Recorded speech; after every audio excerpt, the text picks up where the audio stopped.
الحمد لله وكفى وسلام على عباده الذين اصطفى أما بعد فأعوذ بالله من الشيطان الرجيم بسم الله الرحمن الرحيم فلا تظلموا فيهن أنفسكم صدق الله المولانا العظيم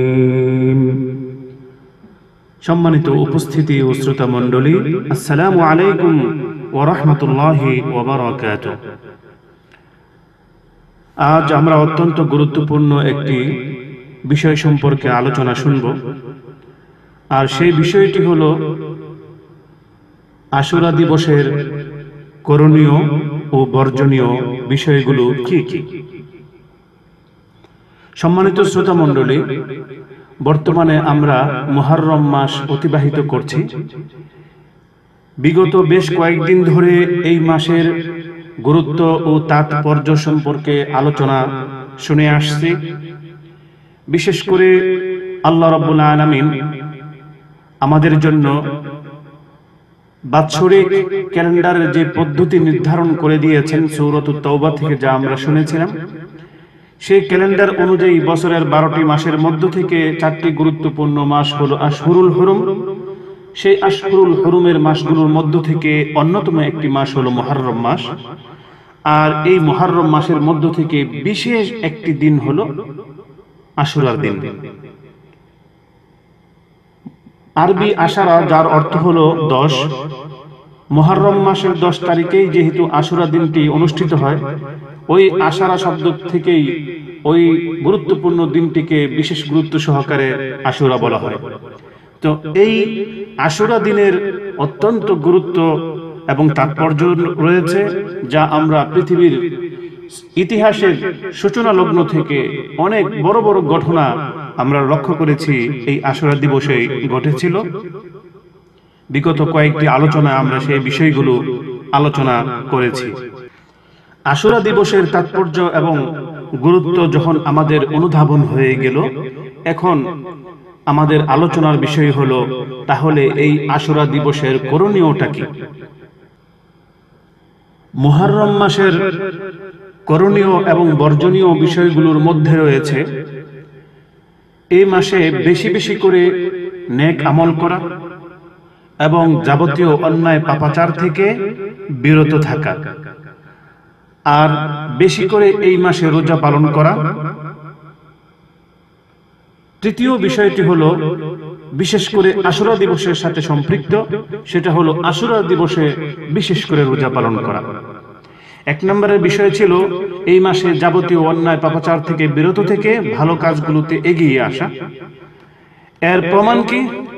এর প্রমাণ হলো আল্লাহ রাব্বুল আলামিন পবিত্র কুরআনুল কারীমের 10ম পারায় সূরাতুত তাওবার 36 নং আয়াতের অংশ বিশেষে বলেছেন, ফালা তাযলিমু ফীহিন্না আনফুসাকুম। এর পূর্বে তিনি বলেছেন মিনহা আরবাআতুন হুরুম। আল্লাহ তাআলা বছরের জন্য যে 12টি মাস নির্ধারণ করে দিয়েছেন, এই 12টি মাসের মধ্য থেকে 4টি গুরুত্বপূর্ণ মাস। এই মাসগুলোতে তোমরা তোমাদের নিজেদের উপরে অন্যায় পাপাচার করে জুলুম করো না তোমাদের নিজেদের উপরে। তো ওই 4টি মাসের মধ্য থেকে মুহররম মাস একটি মাস। সুতরাং এই মাসে কোনো অন্যায় পাপাচার করা যাবে না। এই ব্যাপারে আল্লাহ তাআলা সরাসরি নির্দেশ দিয়েছেন যে তোমরা যাবতীয় অন্যায় পাপাচার থেকে এই মাসে বিরত থাকবে। সম্মানিত শ্রোতা মণ্ডলী, আপনাদের মনে প্রশ্ন আসতেই পারে যে এই মাসে যদি অন্যায় করা না যায়, তাহলে কি অন্যান্য মাসে অন্যায় করা যাবে? আসলে অন্যান্য মাসেও অন্যায় করা উচিত না বা করা যাবে না, কিন্তু বিশেষ করে এই মাসগুলোতে অন্যায় পাপাচার করার অপরাধ মারাত্মক এবং জঘন্য হয়। এই মাসগুলোতে বিশেষ করে অন্যায় পাপাচার করতে বিশেষভাবে নিষেধ করা হয়েছে। কেননা এই মাসটি হলো আল্লাহ তাআলার মাস। সুবহানাল্লাহ। মুহররম মাস এটা আল্লাহ তাআলার মাস।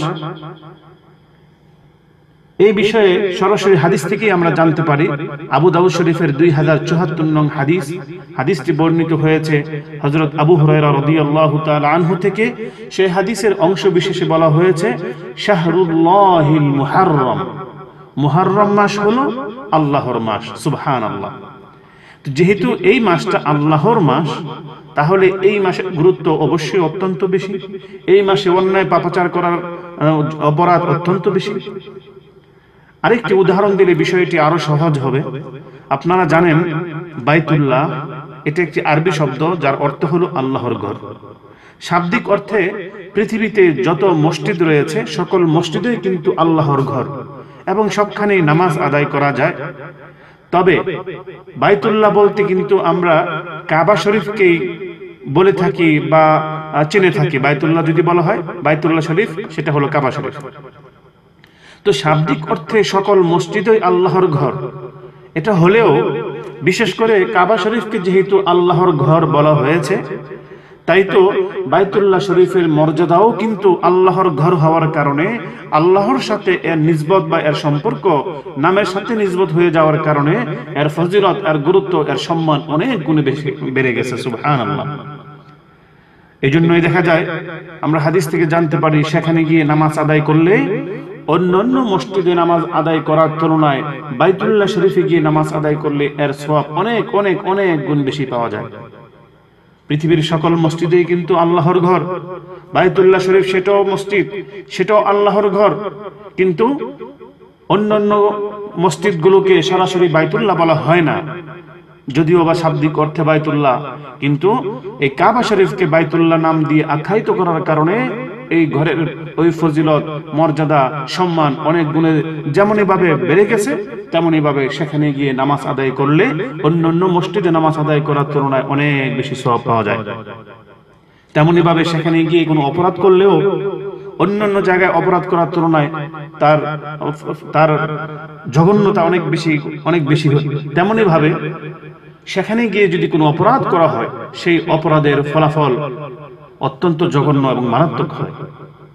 সম্মানিত শ্রোতা মণ্ডলী, তেমনি ভাবে আল্লাহ রাব্বুল আলামিনের কাছে বছরের মধ্যে যে কতগুলো মাস রয়েছে, সবগুলো মাস কিন্তু আল্লাহ তাআলার পক্ষ থেকে নির্বাচিত, মনোনীত এবং তার পক্ষ থেকে নির্ধারিত।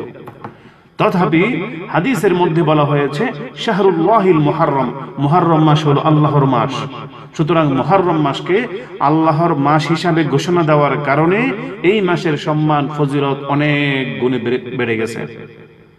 এজন্য এই মাসে কোনো আমল করলে যেমন এইভাবে তার ফজিলত অনেক বেশি, তেমনি ভাবে এই মাসে কোনো অন্যায় পাপাচারে লিপ্ত হলে তার অপরাধও অত্যন্ত মারাত্মক এবং জঘন্য হয়। এই জন্য এই মাসে আমাদেরকে যাবতীয় অন্যায় পাপাচার থেকে বিরত থাকতে হবে। এই জন্যই আল্লাহ রাব্বুল আলামিন সূরা তাওবার 36 নং আয়াতের অংশ বিশেষে বলেছেন, ফালা তাযলিমু ফীহিন্না আনফুসাকুম, এই আশহুরুল হুরুমের মাসগুলোতে তোমরা কি করো না, অন্যায় পাপাচার করো না, নিজেদের উপরে কোনো ধরনের জুলুম করো না। আমরা আলোচনা শুনছিলাম মুহররম মাসের করণীয় এবং বর্জনীয় সম্পর্কে। তার মধ্য থেকে একটি আলোচনা শুনলাম যে এই মাসে যাবতীয় অন্যায় পাপাচার থেকে বিরত থাকতে হবে। এই বিষয়টি আমরা দলিল প্রমাণের মাধ্যমে বুঝতে পারলাম।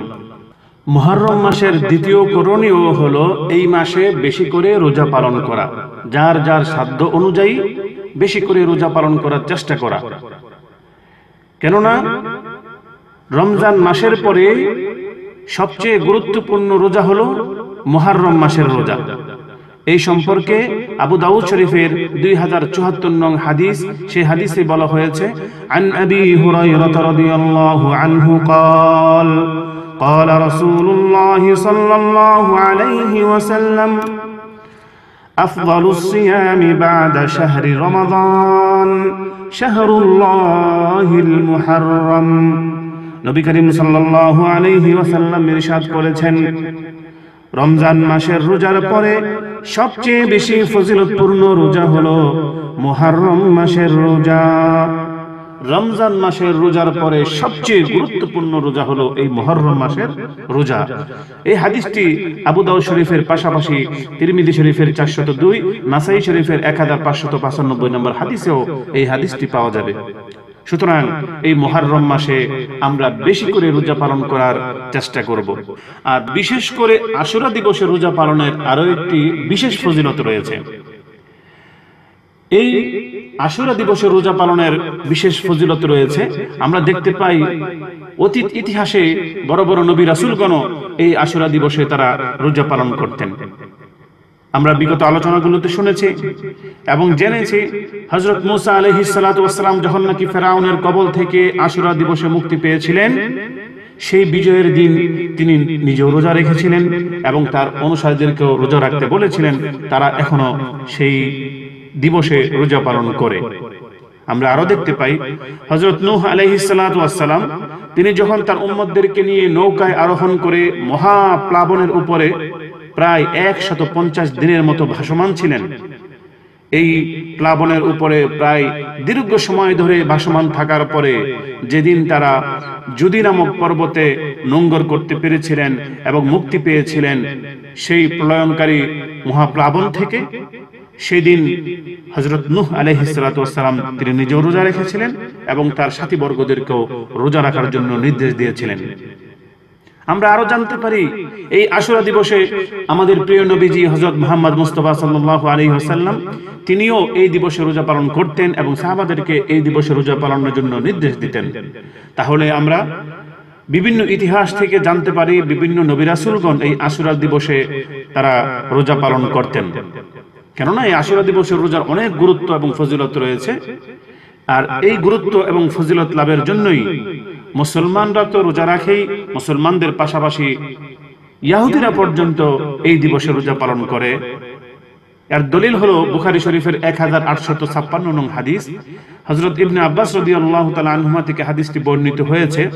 সেখানে বলা হয়েছে, লাম্মা কাদিমান নবিয়্যু সাল্লাল্লাহু আলাইহি ওয়াসাল্লাম আল মাদিনা ফারাআ আল ইয়াহুদা তাসুমু ইয়াওমা আশুরা ফাকালা মা হাযা قالوا هذا يوم صالح هذا يوم نجى الله بني إسرائيل من عدوهم فصامه موسى قال فأنا أحق بموسى منكم فصامه وأمر بصيامه নবী করিম সাল্লাল্লাহু আলাইহি ওয়াসাল্লাম মক্কা থেকে হিজরত করে যখন মদিনায় আগমন করলেন, তখন তিনি দেখলেন মদিনার ইহুদিরা আশুরার দিবসে রোজা পালন করছে।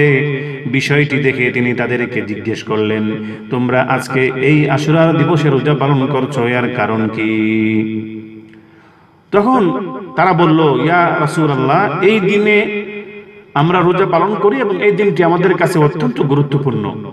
কেননা এই দিবসে আল্লাহ রাব্বুল আলামিন আমাদের নবী হযরত মূসা আলাইহিস সালাতু ওয়াস সালামকে এবং তার সাথে যারা সাথীবর্গ ছিল, বনি ইসরাইল যারা ছিল, তাদেরকে ফেরাউনের কবল থেকে আল্লাহ তাআলা মুক্ত করেছিলেন এবং বিজয় দান করেছিলেন এই দিবসে। এই কারণেই শুকরিয়া হিসাবে এই দিনে মূসা আলাইহিস সালাতু ওয়াস সালাম রোজা রেখেছিলেন। তাই আমরাও এই দিবসে মূসা নবীর অনুসরণ করে আমরাও এই দিবসে রোজা পালন করি। তখন নবীজি বললেন, কি বলো? যদি তাই হয়ে থাকে তাহলে এই রোজা রাখার ব্যাপারে তো তোমাদের চেয়ে আমি বেশি অগ্রাধিকার রাখি। ফাসামাহু ওয়া আমারা বিসিয়ামিহি, তারপর তিনি নিজেও রোজা রাখলেন এবং সাহাবাদেরকেও এই দিনে রোজা রাখার জন্য তিনি নির্দেশ দিলেন। হাদিসটি রয়েছে বুখারী শরীফের 1865, ইবনু মাজাহ শরীফের 1724 নম্বর হাদিসেও এই হাদিসটি রয়েছে। সম্মানিত শ্রোতা মণ্ডলী, ইহুদিরা তো রোজা রাখে, ইহুদিদের পাশাপাশি আশুরা দিবসের গুরুত্ব এবং ফজিলত লাভের জন্য মক্কার কুরাইশ যারা ইহুদি না, কুরাইশ বংশে যারা ছিল, তারাও কিন্তু এই দিবসে রোজা পালন করত। বুখারী শরীফের 1863 নম্বর হাদিস, আম্মা জান হযরত আয়েশা সিদ্দিকা রাদিয়াল্লাহু তাআলা আনহা থেকে হাদিসটি বর্ণিত হয়েছে। সেই হাদিসে বলা হয়েছে, কানা ইয়াউমু আশুরা তাসুমুহু কুরাইশুন ফিল জাহিলিয়া ওয়া কানা রাসূলুল্লাহ সাল্লাল্লাহু আলাইহি ওয়াসাল্লাম ইয়াসুমুহু ফালাম্মা কাদিমা আল মাদিনা সামাহু ওয়া আমারা বিসিয়ামিহি ফালাম্মা ফুরিযা রমাদান তারাকা ইয়াউমা আশুরা ফামান শাআ সামাহু ওয়া মান শাআ তারাকা। হযরত আয়েশা সিদ্দিকা রাদিয়াল্লাহু তাআলা আনহা বলেন, জাহিলিয়াতের যুগে কুরাইশরাও এই আশুরার দিবসে রোজা পালন করত। এমনকি নবুয়ত লাভের পূর্বে নবুয়ত লাভ করার পূর্বেও নবী করিম সাল্লাল্লাহু আলাইহি ওয়াসাল্লাম তিনি নিজেও এই দিনে রোজা পালন করতেন। নবুয়ত লাভ করার পরেও তিনি রোজা পালন করলেন। এমনকি মক্কাতে যে 13 বছর তিনি ছিলেন, 13 বছর তিনি এই রোজা রেখেছেন। এবং মক্কা থেকে যখন নাকি হিজরত করে মদিনায় গমন করলেন, তখন সেখানে গিয়েও তিনি এই দিনে রোজা রেখেছেন এবং লোকদেরকেও এই দিনে রোজা করার জন্য নির্দেশ দিয়েছেন। কিন্তু রমজানের রোজা যখন ফরজ হয়ে গেল, রমজানের রোজা ফরজ হয়ে যাওয়ার পর আশুরার রোজাকে তিনি ইচ্ছাধীন করে দিলেন। ফামান শাআ সামাহু ওয়া মান শাআ তারাকাহু। আগে এই রোজাটাকে নিয়মিতভাবে রাখা হতো, আর রমজান মাসের যখন নাকি রোজা ফরজ হয়ে গেল, তখন থেকে আশুরার দিবসের রোজাটাকে ইচ্ছাধীন করে দিলেন, নফল করে দিলেন। কেউ যদি চায় সে রাখতে পারবে, আর কেউ যদি না চায় তাহলে সে না রাখলেও কোনো সমস্যা নাই। অর্থাৎ এই আশুরা রোজাটি এটা কোনো ফরজ রোজা না, নফল রোজা, সুন্নত রোজা। এই রোজা রাখার ফজিলত অত্যধিক বেশি, যার কারণে যুগে যুগে অনেকেই এই রোজা রেখেছেন। নবীজি নবুয়ত লাভ করার আগেও রাখতেন, নবুয়ত লাভ করার পরে মক্কাতে যে 13 বছর ছিলেন তখনও রেখেছেন, মদিনায় যাওয়ার পরেও রেখেছেন। কিন্তু মদিনায় যাওয়ার পরে যখন নাকি রমজানের রোজা ফরজ করা হয়ে গেল, তখন থেকে এই রোজাটাকে আর ওই রকম ভাবে গুরুত্ব দিয়ে, যে গুরুত্বটা আগে ছিল ওইভাবে না দিয়ে ইচ্ছাধীন করে দিলেন। আর নাইলুল আওতার নামক কিতাবের 2য় খণ্ড 499 নম্বর পৃষ্ঠায় বলা হয়েছে, রমজান মাসের রোজা ফরজ হয় 2য় হিজরির শাবান মাসের 28 তারিখ সোমবার দিনে। সুবহানাল্লাহ, এই তথ্যটা আমরা জানতে পারলাম।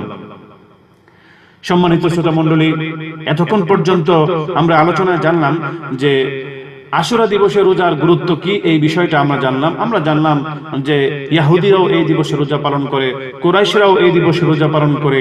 নবীজি নবুয়তের আগেও রোজা পালন করেছেন, নবুয়তের পরেও রোজা পালন করেছেন, মাক্কি জীবনেও রোজা পালন করেছেন, মাদানী জীবনেও রোজা পালন করেছেন।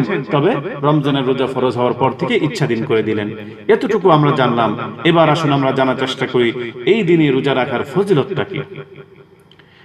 এই দিনে রোজা রাখার অনেক ফজিলত রয়েছে। তিরমিজি শরীফের 680 নম্বর হাদিসে এই দিনে রোজা রাখার ফজিলত সম্পর্কে আলোচনা করা হয়েছে। হাদিসটি বর্ণিত হয়েছে আবু কাতাদা রাদিয়াল্লাহু তাআলা আনহু থেকে।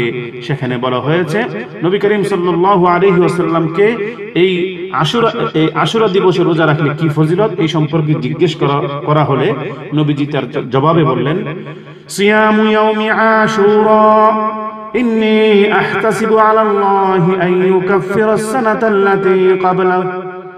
এই যে আশুরার দিবসের রোজা, আমি আশা করি এর বিনিময়ে আল্লাহ তাআলা ওই রোজাদারের জীবনের অতীতের 1 বছরের গুনাহের কাফফারা করে দিবেন। সুবহানাল্লাহ। এই হাদিসটি তিরমিজি শরীফের পাশাপাশি ইবনে মাজাহ শরীফের 1720 নম্বর হাদিসেও এই হাদিসটি পাওয়া যাবে। সম্মানিত শ্রোতা মণ্ডলী, আমরা এতক্ষণ পর্যন্ত মুহররম মাসের গুরুত্ব জানলাম, মুহররম মাসের রোজার ফজিলত জানলাম, আশুরা দিবসের গুরুত্ব জানলাম, আশুরা দিবসের রোজার ফজিলত জানলাম। এবার আপনি নিশ্চয়ই আশুরা দিবসের রোজা পালন করার জন্য মানসিকভাবে প্রস্তুতি নিচ্ছেন, এটাই স্বাভাবিক। এখন কথা হলো, এই রোজা রাখার কিছু নীতিমালা রয়েছে। আমরা জানি আশুরা দিনটি হলো মুহররম মাসের 10 তারিখ, সেই দিনই রোজা রাখাটা অতীত ইতিহাসে এটাই আমরা জানতে পেরেছি, এই দিনেই বিভিন্ন নবী রাসূলগণ রোজা রেখেছেন। কিন্তু নবীজি তার জীবনের শেষ দিকে এসে তিনি আশা করেছিলেন যে এই রোজার পাশাপাশি আমি আরো একটি রোজা রাখার চেষ্টা করব। অর্থাৎ আশুরা রোজাটি কেবল একটি না রেখে তার সাথে আরো একটি রোজা রাখার আশা করেছিলেন নবীজি। কিন্তু যে বছর আশা করেছেন তার পরবর্তী বছর তিনি ইন্তেকাল করেছেন, আর সেই আশাটা পূর্ণ হয়নি। কিন্তু নবীজির আশা সেটাও কিন্তু হাদিসের অন্তর্ভুক্ত। মুসলিম শরীফের 1917 নম্বর হাদিস, ইবনে আব্বাস রাদিয়াল্লাহু তাআলা আনহু থেকে হাদিসটি বর্ণিত হয়েছে। সেখানে বলা হয়েছে, নবী করিম সাল্লাল্লাহু আলাইহি ওয়াসাল্লাম বলেন, লা ইন বাকিতু ইলা কাবিল লা আসুমান্না তাসা। আমি যদি আগামী বছর বেঁচে থাকি তাহলে মুহররম মাসের 10 তারিখের পাশাপাশি নবম তারিখেও মিলিয়ে আমি 2টি রোজা পালন করব। মুহররম মাসের রোজার পাশাপাশি 9 তারিখেও আমি রোজা পালন করব, এমন একটি আশা নবীজি করেছিলেন। তো এই জন্য মুহররম মাসের 10 তারিখের পাশাপাশি 9 তারিখে মিলিয়ে মোট 2টি রোজা পালন করা উচিত এবং এটাই উত্তম। তবে কোনো ব্যক্তি যদি বিভিন্ন কারণে 9 তারিখে রোজা রাখতে পারলো না, 10 তারিখে রোজা রাখলো, এখন সে যদি ভাবে নবীজি আশা করেছিলেন তিনি 9 তারিখে রোজা রাখবেন, আমি তো 9 তারিখে রাখতে পারলাম না, এখন আমার করণীয় কি? হ্যাঁ, আপনি চাইলে 9 তারিখে যেহেতু রাখতে পারেননি, আপনি চাইলে 10 তারিখের পাশাপাশি 11 তারিখেও আপনি রোজা রাখতে পারেন। এই সম্পর্কেও হাদিস রয়েছে। মুসনাদে আহমদ নামক কিতাবের 2047 নং হাদিস, ইবনে আব্বাস রাদিয়াল্লাহু তাআলা আনহু থেকে আরো একটি হাদিস বর্ণিত হয়েছে। সেখানে বলা হয়েছে, নবী করিম সাল্লাল্লাহু আলাইহি ওয়াসাল্লাম বলেন, সুমু ইয়াউমা আশুরা, তোমরা আশুরার দিবসে রোজা পালন করো। ওয়াখালিফু ফীহিল ইয়াহুদ, এবং এই দিনে ইহুদিরা যেভাবে রোজা পালন করে তার বিরোধিতা করো। কিভাবে বিরোধিতাটা হবে? সুমু ক্বাবলাহু ইয়াওমান আও বা'দাহু ইয়াওমা, তোমরা এই আশুরা দিবসের আগে একদিন অথবা তারপরে একদিন, মোট একদিন বাড়িয়ে মোট 2টি করে রোজা পালন করো। তাহলে এই হাদিস থেকে আমরা পরিষ্কারভাবে জানতে পারলাম যে নবীজি যদিও বা আশা করেছিলেন আগামী বছর আমি 9 তারিখে রোজা রাখবো আশুরার পাশাপাশি, তো সেই 9 তারিখে কোনো ব্যক্তি রোজা পালন করতে না পারলেও তার জন্য 10 তারিখের পাশাপাশি 11 তারিখেও রোজা রাখার সুযোগ রয়েছে, যা আমরা এই হাদিস থেকেও জানতে পারি। তো সম্মানিত শ্রোতা মণ্ডলী, এতক্ষণ পর্যন্ত যে আলোচনা আমরা করলাম, এই আলোচনা থেকে আমরা বুঝতে পারলাম রমজান মাসের পরে সবচেয়ে গুরুত্বপূর্ণ রোজা হলো মুহররম মাসের রোজা। সুতরাং মুহররম মাসে কেউ যদি রোজা রাখতে চায়, একাধিক অনেকগুলো যতগুলো খুশি সে রাখতে পারে, কোনো সমস্যা নেই।